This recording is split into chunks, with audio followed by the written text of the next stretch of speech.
Объектларның беренчесе быел капита ремонт программасына кертелгән интернет-мәктәп булды. Биредә быел 38 миллион сумга якын эш башкару планлаштырылган.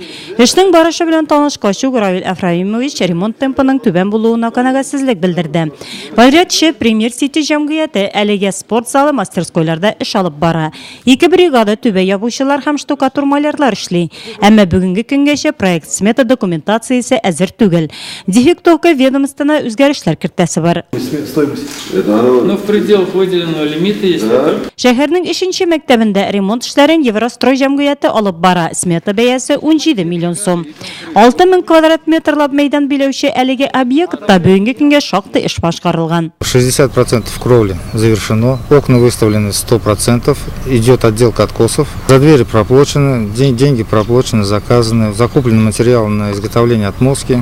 Төзүчеләр уку процессына зыян салмас өчен мәктәп графигына чыгып эш итәләр.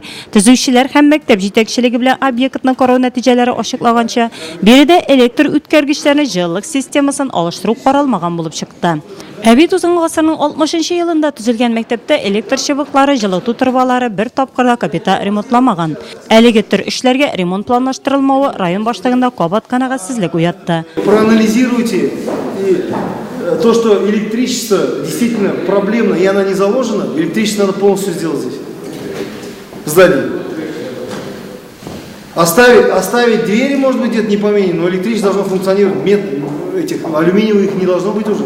Комиссия бу көнне район үзәк хастаханәсе тудыру бүлеге, Киекледәге балалар бакчасы һәм Кизләүдә участковый өчен салынып ятучы йорт төзелешләрендә булды. Эш темпын тизләтергә, сыйфатны беренче планга куярга район башлыгы төзүчеләр алдына шундый бурыч куйды. Бер үк вакытта төзелешкә җибәрелгән средстваларны максатчан куллану, казгый контрольдә булачагына да басым ясады ул.